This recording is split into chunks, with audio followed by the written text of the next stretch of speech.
हम काले हैं तो क्या हुआ दिल वाले हैं, हम तेरे तेरे तेरे चाहने वाले हैं। एक महान फनकार जिसने भावनाओं को शब्दों में पिरोया, प्यार मोहब्बत से लबरेज गानों से दिलों को छुआ। तुम मुझे यूं भुला ना पाओगे गीत को आवाज़ देने वाले मोहम्मद रफ़ी साहब, जिन्हें वाकई में कभी भुलाया नहीं जा सकता। रूहानी आवाज़ से नवाजे गए रफ़ी साहब भले ही इस दुनिया से रुखसत हो चुके हो, लेकिन उनके सदाबहार गानों ने उन्हें चाहने वालों के दिलों में हमेशा के लिए अमर कर दिया है। क्या हुआ तेरा वादा, वो कसम, वो इरादा भूलेगा।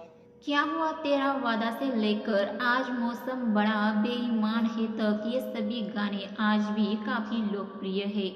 24 दिसंबर 1924 को जन्मे रफ़ी साहब जितने बेहतरीन गायक थे, उतने ही शानदार इंसान भी थे। बहारों फूल बरसाओ, मेरा महबूब आया है, मेरा महबूब। हालांकि अमृतसर के छोटे गांव कोटला सुल्तानपुर में रहने वाले मोहम्मद रफ़ी उस्ताद मोहम्मद रफ़ी कैसे बने। हाजी अली मोहम्मद के परिवार में मोहम्मद रफ़ी का जन्म हुआ था। हाजी अली मोहम्मद जी के 6 बच्चों में से रफ़ी दूसरे नंबर पर थे। उन्हें घर में फीको कहा जाता था। गली में फकीर को गाते सुनकर रफ़ी साहब ने गाना शुरू कर दिया। धीरे धीरे ये सूफी फकीर उनके गानों के लिए प्रेरणा बनता चला गया और वो मोहम्मद रफ़ी से उस्ताद मोहम्मद रफ़ी बन गए। मौसम बड़ा बेईमान है, बड़ा बेईमान है आज मौसम। रफ़ी साहब के बड़े भाई सलून चलाया करते थे। रफ़ी जी को पढ़ाई में कोई रुचि नहीं थी। ऐसे में उनके पिताजी ने उन्हें बड़े भाई के साथ सलून में काम सीखने के लिए भेज दिया था। रफ़ी साहब जी के साले मोहम्मद हामिद जी ने रफ़ी साहब में प्रतिभा देखी और उनका उत्साह बढ़ाया। हामिद जी ने ही रफ़ी साहब की मुलाकात नौशाद अली जी से कराई, जिसके बाद उन्हें हिंदुस्तान के हम है हिंदुस्तान हमारा की कुछ लाइनें गाने का मौका मिला। मोहम्मद रफ़ी साहब ने पहली दफ़ा 13 वर्ष की उम्र में स्टेज परफॉर्मेंस दी थी। वो अवसर उन्हें महान के.एल. सहगल जी के एक संगीत कार्यक्रम में मिला था। 1948 में रफ़ी जी ने राजेंद्र कृष्ण द्वारा लिखित सुन सुनो ये दुनिया वालों बापू जी की अमर कहानी गाना गाया। इस गाने के हिट होने के बाद उन्हें तत्कालीन प्रधानमंत्री जवाहरलाल नेहरू जी के घर में गाना गाने का आमंत्रण मिल गया था। सारे शहर में आपका कोई नहीं, कोई नहीं। रफ़ी साहब ने बॉलीवुड की कई फिल्मों में शानदार गाने गाए, जिन्हें हिंदी सिनेमा के इतिहास में गिना जाता है। उन्होंने हिंदी गानों के अलावा कई क्षेत्रीय और विदेशी भाषा में भी गाने गाए। रफ़ी साहब के गाने के दीवाने तो करोड़ों हैं, लेकिन उनकी निजी जिंदगी के बारे में कम ही लोगों को पता है।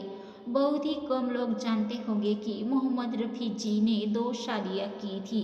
अपनी शादी की बात उन्होंने सबसे छुपा कर रखी थी। इसका खुलासा मोहम्मद रफ़ी साहब की बहू यास्मीन खालिद रफ़ी जी ने किया था। यास्मीन जी ने अपनी किताब मोहम्मद रफ़ी मेरे अब्बा एक संस्मरण में रफ़ी साहब की पहली शादी का जिक्र किया। यास्मीन जी ने किताब में लिखा था कि मोहम्मद रफ़ी साहब की पहली शादी 13 वर्ष की उम्र में उनके चाचा की बेटी बशीरा बानो से उनके पोत्रुक गांव में हुई थी। ये शादी ज़्यादा चल नहीं पाई क्योंकि बशीरा ने रफ़ी साहब के साथ भारत आने से मना कर दिया था। साल 1944 में 20 की उम्र में रफ़ी साहब की दूसरी शादी सिराजुद्दीन अहमद बारी और तालीम मुनीसा की बेटी बिल्किस के साथ हुई थी। पहली शादी से रफ़ी जी का एक बेटा सैयद हुआ था।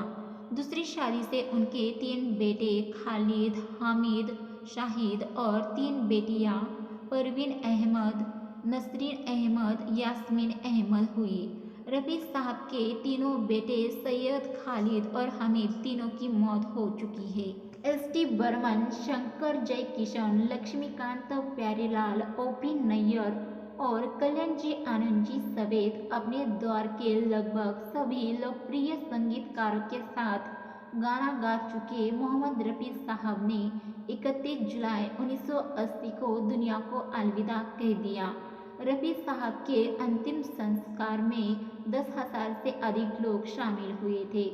दर्शकों, भले ही आज रफ़ी साहब हमारे बीच नहीं हैं, लेकिन उनके गाए हुए गानों से वो अमर हो चुके हैं। ये पर्दा हटा दो, जरा मुखड़ा दिखा दो, हम प्यार करने वाले हैं, कोई गैर नहीं, अरे हम तुम पे। दर्शकों, आपको हमारे द्वारा रफ़ी साहब के बारे में दी गई ये जानकारी अच्छी लगी तो हमारे चैनल बॉलीवुड की चमक को सब्सक्राइब, वीडियो को लाइक शेयर ज़रूर कीजिए। साथ ही में मोहम्मद रफ़ी साहब का कौन सा गाना आपका पसंदीदा है वो भी हमें कमेंट करके ज़रूर बताइए।